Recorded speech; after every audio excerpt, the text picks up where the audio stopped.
I mean, what do we do with this Indian bowling? Siraj, we're proving it, and it shows in their body language. Not over aggression, but controlled aggression as a fast bowler. नया गेंद भी नहीं है, semi new ball मिल रहा, आके ठक ऐसे ठक बार, ठक ऐसे ठक बार, वही बैक ऑफ अ लेंथ, वही आके सीम मारता है. सटल सी उसकी सीम में चेंजेस होती हैं, सटल सी. सो जो सीम और स्विंग की आप बात करते हैं, ये डिफरेंस. भारत ने अनहोनी को होनी कर दिखाया और उस तरह का मैच जीत गया जिस तरह लोग फर्स्ट क्लास क्रिकेट में भी नहीं जीतते. This is what modern day cricket is. ये प्लानिंग है. और ये कौन से प्लेनेट पे क्रिकेट हो रही है? लोग बेसबॉल कर रहे हैं, तो ये कौन सा बॉल है? इस बॉल को क्या नाम दें? इन्होंने तो बिल्कुल क्रिकेट को उस जगह लेके जा रही है भारत की टीम के पता नहीं आने वाले वक्तों में दूसरी टीमें क्या करेंगी. जिस तरह की क्रिकेट भारत ने खेली है, अपने ही रिकॉर्ड बार बार तोड़ा है. दोस्तों, कल मैं बर्मिंघम से वापसी पर था तो मैंने प्रेस कॉन्फ्रेंस देखी इंडिया की, जिसमें उन्होंने बोला कि 35 पे 4 अभी भी हम जीत सकते हैं.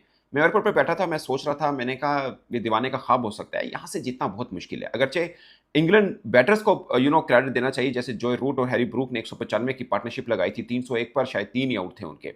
वहां से इंडिया ने फाइट बैक किया और आज कितना क्राउड था ओवल के मैदान में, आप उससे अंदाजा लगाएं कि उनके लोगों को भी भरोसा था टीम इंडिया के ऊपर कि नहीं, ये जीत दिला सकते हैं.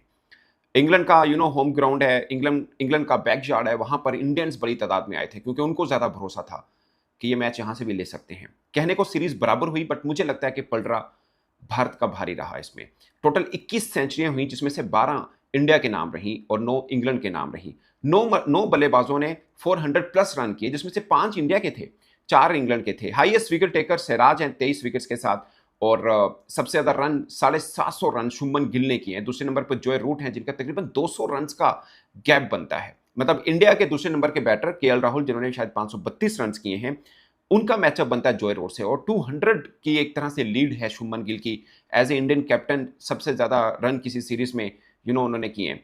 बहुत कमाल रही ये सीरीज ओवरऑल. और इससे पिछले वाली भी ड्रॉ हुई, ये भी ड्रॉ हुई. आप सोचिए, एमएस धोनी को हम इंडिया का सबसे बड़ा कप्तान मानते हैं, वो हैं भी, मगर उनके टाइम पीरियड पर देखें, कोहली के टाइम पीरियड पर देखें, सीरीज हारता आ रहा है भारत वहां पर. वो मैं आपको रिकॉर्ड थोड़ा सा बताऊंगा, बट इसके ऊपर बात की जाए, खासकर सिराज के ऊपर. ये 5 टेस्ट मैचेस की सीरीज, पांचों के पांचों मैचेस खेलना, ये सिराज की अपनी फिटनेस बताती है. अगरचे क्रिस वॉक्स भी खेले, बट वो बीच में इंजर्ड हो गए, वो बॉल नहीं कर पाए. सिराज ने आप कहें फिटनेस लेवल के ऊपर, जहां पर फास्ट बॉलर के गिर्द घूमती रही है सीरीज, वो आप कह सकते हैं सिराज ने प्रूव करके दिखाया कि वो सीना कंट्री का एक अच्छा और तगड़ा फास्ट बॉलर है और फिटनेस लेवल बहुत ही कमाल है. यहां से भी अब वो लड़का शार्प हो चुका हुआ है. और एक और खास कमाल जो आप लोगों ने नोट किया होगा कि बुमराह के बगैर टीम इंडिया ने यहां पर 2 टेस्ट मैच जीते, दोनों बुमराह के बगैर जीते.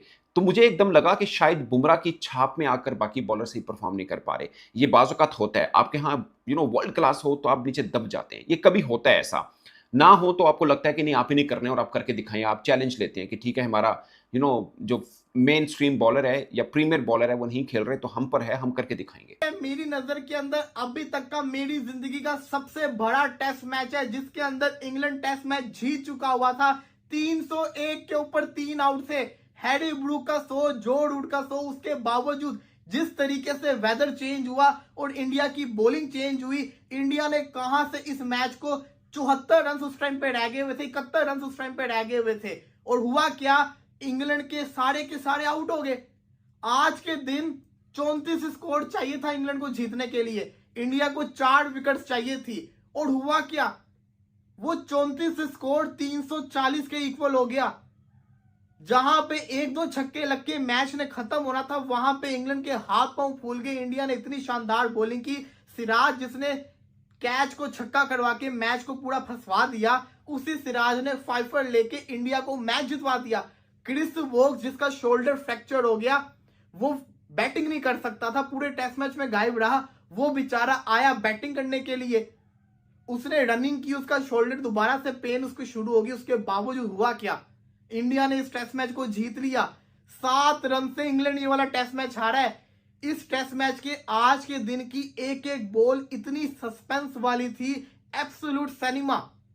इससे बढ़ के टेस्ट मैच नहीं हो सकता भाई साहब. आप खुद सोचे कि एक टीम जीत रही है और उसके बाद एकदम से वो हार जाए, कोलैप्स कर जाए.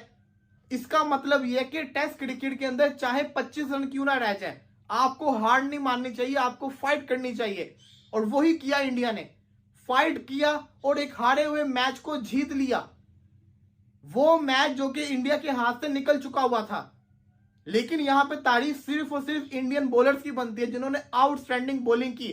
गस एटकिंसन ने एंड के ऊपर एक लूज शॉट खेलने के चक्कर के अंदर, छक्का मारने के चक्कर के अंदर विकेट गंवा दी। 7 रन रह गए थे। अगर वो सिंगलों पे भी रहता, डबल भी करता तो ये मैच बचा सकता था। लेकिन आप सोचें कितना प्रेशर होता है एक बाउंड्री हिट करने के ऊपर। ये है असल टेस्ट क्रिकेट। ऐसी टेस्ट क्रिकेट के ऊपर 100 T20 मैचेस कुर्बान। अब आपको पता चला है कि आईसीसी क्यों पाकिस्तान को सेकंड डिवीजन में डाल रहा है। ये टेस्ट क्रिकेट पाकिस्तान को खेलनी चाहिए जो कि पाकिस्तान नहीं खेल रहा। इंग्लैंड हारा जरूर है लेकिन इंग्लैंड ने भी दिल जीता है और इंडिया ने तो हारे हुए मैच को जीत के सीरीज बचा ली है। इतनी शानदार क्रिकेट मैं आपको लफ्जों में बयान नहीं कर सकता इस टेस्ट सीरीज के अंदर में देखने को मिली है। वो रविंद्र जडेजा वाला मैच और आज ये वाला मैच। लेकिन असल हीरो बताऊं कौन है? वाशिंगटन सुंदर, जिसने सेकंड इनिंग्स के एंड के ऊपर, थर्ड इनिंग्स के एंड के ऊपर उसने जो तेज खेल के एक्स्ट्रा रन इंडिया को दिलवाए थे ना, आज वही वजह बने इंडिया की विक्ट्री के, जिसकी वजह से इंडिया ने इस टेस्ट मैच को जीत लिया। मुबारकबाद हो भारतीय टीम को एक हारे हुए टेस्ट मैच को जीतने के ऊपर।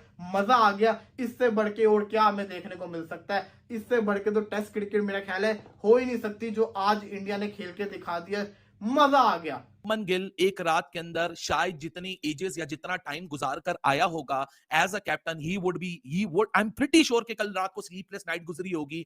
और मोहम्मद सिराज भाई साहब, इस बंदे ने इस एक ऐसे खत्म हुए हुए गेम में, खत्म हुई हुई सीरीज में ऐसी जान फूकी, 1000 से ज्यादा डिलीवरीज कर छोड़ी। पांचों के पांचों टेस्ट मैच, पांचों के पांचों दिन, 25 के 25 दिन, he just stood right in front of whatever England had to offer. हालांकि क्रिस वोक्स भाई साहब मैसिव सलूट है। जिस तरह ऋषभ पंत ने एक ब्रेवरी दिखाई थी, उस तरह क्रिस वोक्स ने एक ब्रेवरी दिखाई, putting your body on the line for your country and for your team and telling it that we are not bigger than the game, we are not bigger than the team, we are not bigger than the occasion that has arisen right in front of us. What a remarkable effort, what a remarkable fight back, what a comeback by this young team. भाई साहब, मेरे ख्याल से इससे ज्यादा pride और किसी feeling में हो ही नहीं सकती है जो आज मोहम्मद सिराज और प्रसिद्ध कृष्णा ने अपनी टीम के लिए कर छोड़ी है। What a phenomenal test series this has been. 5 के 5 टेस्ट मैच, 25 के 25 दिन, 73 के 73 सेशंस, एक एक लम्हा, एक एक fight. Test cricket is all about this. Test cricket के लिए किसी ने क्या खूब कहा है कि टेस्ट क्रिकेट जिस तरह इसका नाम है